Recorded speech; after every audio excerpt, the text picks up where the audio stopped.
Hello and welcome to the channel. The pedal today is the bass variant of one of the most popular and one of my personal favourite fuzzers.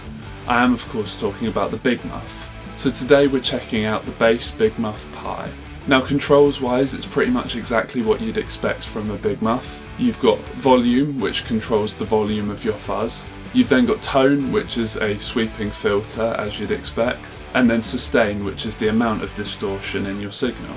On the bass variant of the Big Muff you also have a dip switch that lets you switch between normal mode, which just distorts your signal, a bass boosted mode, which as you would expect boosts the low end, as well as a dry mode, which you will have heard at the start of this video, which blends together your dry signal with the distorted signal.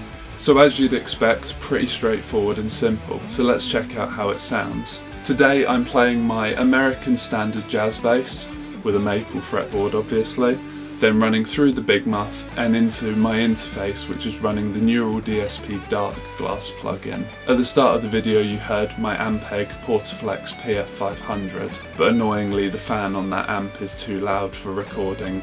All you'd get is background noise in this section while I'm talking. So we're using the Dark Glass plugin. My clean signal sounds like this.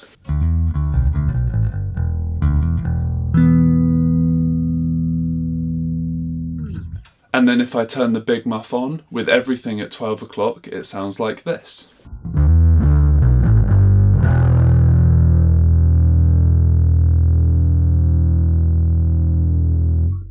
So that's with everything at 12 o'clock. I'm going to leave the volume where it is, but I'm going to play with the tone now. So turning the tone down to 9 o'clock sounds something like this.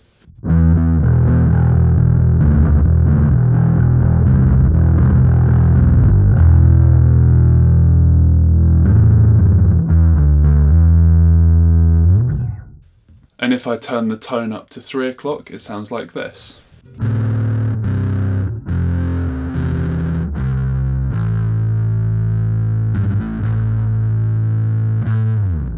So as you can hear, you can get quite a wide range of tones out of that tone pot.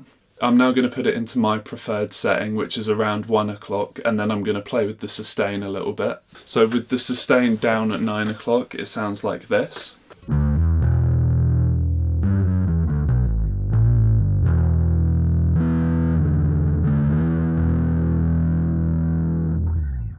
So a lot less dirt.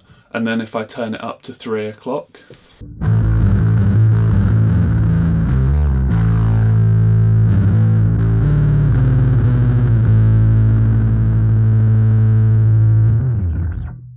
so as you can hear, you can get everything from a subtle bit of breakup to full-on distortion. Now on that dip switch, so far you've heard it in the normal mode, so that's just distorting your clean signal. I'm now going to put it over into bass boosted. I would advise that if you aren't doing so already, you might want headphones for this, as it's going to be quite hard to hear the difference through smaller speakers. But with the same settings that you just heard on the bass boosted mode, it sounds like this.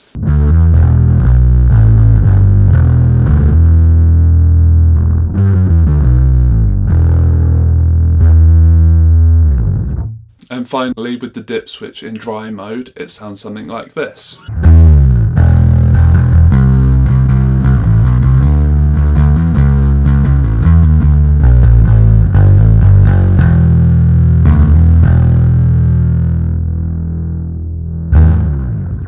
Now I really love that dry mode, and this is a pedal I've had on my board for years, and that's the mode I always find myself going for, especially more back when I was playing live.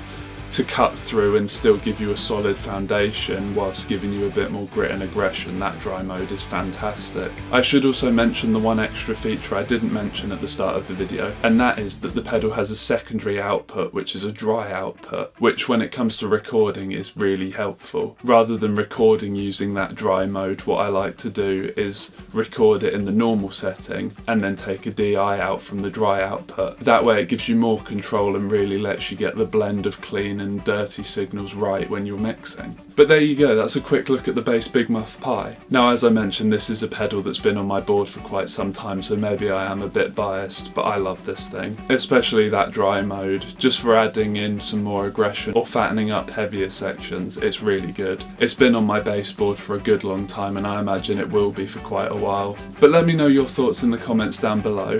What do you use if you're going for a distorted bass tone? But that's all from me today, so as always, thank you very much for watching, and I'll see you next time.